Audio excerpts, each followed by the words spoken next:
going, guys? How have you been holding up this 1 year anniversary of this craziness? Unbelievable. I mean, it's hard to believe we're heading into the second year of this, but I mean, hey, we're getting to do things that are to do with what we want to be doing, so it's pretty good, right? Yeah. Considering. Yeah, Constantine, how about you? Because of course, you know, you have a family and all that, and you know, how's that going? You know, no school or whatever. It's crazy. Yeah, you know, it's interesting. I had a show, probably the last show of the year, March 9th. It was a Monday night, Birdland, sort of an intimate show I do every few months. It's, you know, like people flew in for the show, sold out, small club. And there was something looming in the air for sure. We had been hearing about it for a few weeks and whatnot. I was like, is this show going to happen? Turned out Broadway was basically, you know, canceled the next day. And yeah, it turned out it was basically the last show of the year. And I just can't believe it's been a year. Lost one of my dearest friends to COVID, Nick Cordero. Yeah, Nick. I'm from Toronto. Nick is from Hamilton, and I knew Nick really, really, really well. And I'm telling you, it was devastating. It's devastating. So, you know, but in a way, it helped to have a young daughter in school, in elementary school. We live in an amazing school system.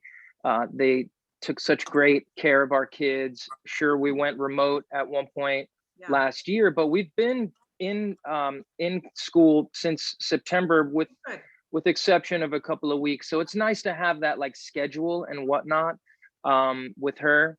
And it kind of just gets you through the day. And then all of a sudden, look, it's a year later. I'm sure Michael can attest.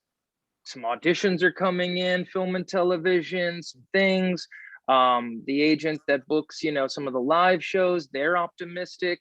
And we put a couple of nice projects in the can last year, he and I, and here we are getting to talk about it. So you try to just sort of grasp onto some sense of normalcy, and you just kind of push through for sure. Absolutely, absolutely. Okay, so Nicholas, let's kick this off about Dark Side. So what did I say, Michael? Sorry, I meant to say Nicholas. That's okay. He's Michael, Nicholas, whatever, you know. That's that attests to how many scenes we had together. Well, I was going to say, like, you guys didn't have any, I don't think. No, this is the first time we've met. That's so cool. We're very close. We're very close. Constantine, Nicholas. That's right. Nice to introduce you guys. But okay, so Nicholas, let's kick it off because I'm watching this and I'm going right from the get-go from this film. So mysterious. We don't know what the heck is going on. Like, it's like, what's happening here? What was it about the script that kind of drew you into it? What caught your attention?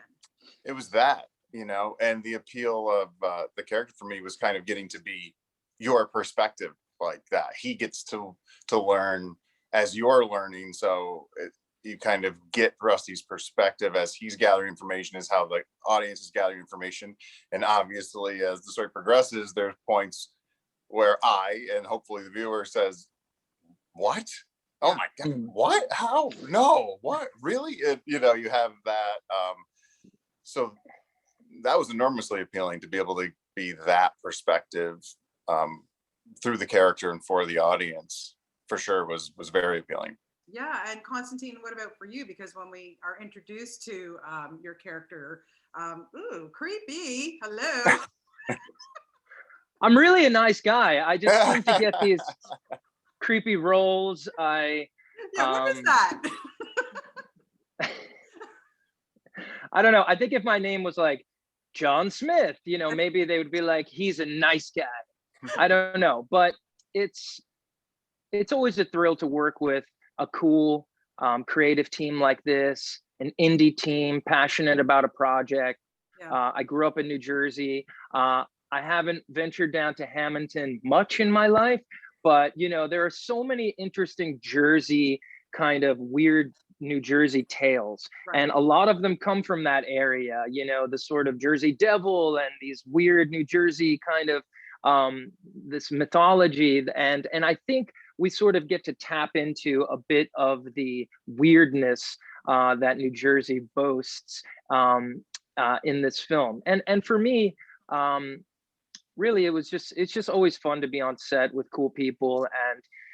And I don't know, you know, I just kind of play the scene, you know, and I was fortunate enough to work with a cool crew and some good actors, and just happy that the project came together. I think it's wonderful to be able to work on some, really big, fun things like that, and get to work on cool indie projects. I think we shot in this beautiful Victorian home. Yeah, I it's think it was beautiful. I think it was Tracy's mom's house. Like it was just like pretty cool, just ornate and wonderful, added to the vibe, and that's about it for me. Why Just not? kind of, Why yeah. not? Now, Nicholas, it's interesting because as Constantine was just saying, small indie project, and everybody, when you're working on those kinds of films or TV shows or whatever, it's, you get good camaraderie, you all work together, you're all, in a goal. What's the difference for you to working on, something big budget like, Fosse Verdon or whatever, and then you're working on something like this? What do you prefer?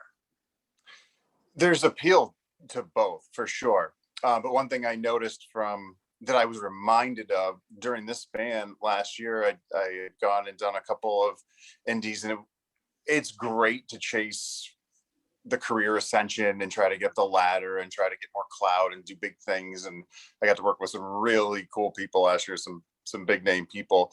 But for instance, this film, it really reminded me of why I decided to make this my career and do this with my life. You kind of forget, you start chasing the carrot, and it's all about, am I getting to the next step? Am I doing the next thing? And when you can convince yourself to stop, or when something intercedes with you and says, hey, look at this, and you can go work on something substantive that has something to say with really cool people, like Constantine was saying, like on a set with a great crew and great actors and a great director, and you're spending days upon days with them collaborating. For me, it was reinvigorating because I spent a lot of time thinking, oh yeah, that's why I wanted to do this, with my life, not to just be like, what's the next line on the resume? How do I get to the next thing? Right. What do I to actually do the thing it was a great reminder and so fulfilling. Cool. Now, Constantine, I want to ask you, because something really stood out for me in this movie, and there's a line that's presented to you actually. And she says, with stardom comes power and experience, and influence, excuse me. With stardom, let me take that again. With stardom comes power and influence. How much do you, I'm going to ask both of you this, but you start with this. How much do you relate to that? And how much do you, when you made it big on Idol, and then you do Rock of Ages, you were kind of thrown into this whole business, boom, everybody talked about Constantine. How do you relate to that line? Thank goodness for that line. First of all, I'm so pleased to have so much influence over people. Just Jedi mind trick. Not so much you, maybe just somebody you've been in contact for sure with, right? I'm sure, not generalizing here. Yeah. For sure. And it's become even more difficult. I think I came about in the public eye at an interesting time, the sort of early mid 2000s there, 2005, 6, and I had already been touring in Rent. I had been in well-known bands and stuff. I had even done TV, but no one knew who the hell I was. And then you're on this show that the entire world at the time was really watching, 30 million people a night, like 3 nights a week. But I'm like, hey, I graduated a prestigious acting and drama school. I'm like a musical theater guy as well. And, but you sort of kind of jump into that persona and you kind of play it through and all of that. But thankfully, I was a little older when that stuff happened. If I was 16 when that happened, and then you got to go back to high school a year later, I can't imagine. So now, one thing I teach, younger hopefuls and performers and actors and artists is, look, let's not chase stardom. Let's just get the work together. Let's get better today. Let's work on our craft. Let's hopefully put a nice body of work together, and the right things will happen. Your agent, your right showcase, your right opportunity, higher education. And we're so obsessed with likes and follows and Instagram and TikTok, and it's a shame. Thankfully my daughter is not as into that. She's into books and sports and school so far. Actually, she's got an amazing agent, but we pick and choose certain things. Yeah. But if she talks about it, it's over. Right. Like if she's like my 8, forget it. It's over. Yeah. I'm not playing that game. So for me, it's like, I'd rather see kids, because it's really hard to star in Broadway shows. Once you start doing that, Yeah. You can't star in every show. Wouldn't it be nicer to be in every show and be well-rounded and be in everything and be able to be someone that, yeah, you have a supporting lead, you're covering a lead, you're in the ensemble, you get to go on for this one, and you have a 20, 30-year career being an MVP. So that's what I try to instill. Don't try to be a star. Get your work, get the work, the craft together, take this time to work on that now. And then all that shit, excuse my French, will happen when it's supposed to happen, if it's supposed to happen. But let's take the work seriously, and then all that will fall into place. So don't worry about the influence and power. Yeah. Yeah, Nicholas, I was going to ask you the same question because, getting to work, I always find too, like I've been doing this job for a long, long time. And I always find when I interview like the older veterans, like the Kirk Douglases and the Helen Mirrens and all those, who've been in the business for a long time. They couldn't be nicer. They couldn't be more humble. It is about the work. And so, for you, when you get to work with people like this, do you find that kind of same thing? Because the younger ones, yeah, it's all about how, give me my fame, give me my money, right? Oh, Yeah. I'm glad you didn't ask me about it. I'll let you know when I get there. If I get there, I'm not there, but I can speak to working with the people, being on sets with people that are there. And I was just talking to an actor last week about this on a set that he's just starting out and getting some success. And my experience has been 99% of the big names are great people, wonderful, down-to-earth people. And I kind of attribute that to the fact that they don't have to prove it. They're not trying to prove it. I think sometimes it's the people who are desperate to, they don't really want to be an actor. They want to be famous. And they're trying to let you know that they're important by being a jerk, treating the crew poorly, and being difficult. And the people who are really there and are there for the right reasons, they don't have to do that. And it comes through, and it's really a relief when you meet a lot of people who have really made it up the ladder, and you get to spend some time with them, and then kind of exhale and say, oh, good, he's a good guy. Yeah, absolutely. I tell people, like, the audition is not just in the room. It's all around you all the time. It's not once you just get into an audition room. It's in the elevator going upstairs. It's in the waiting room. It's, you never know who someone is going to be, and just be nice. Absolutely. You're so nice.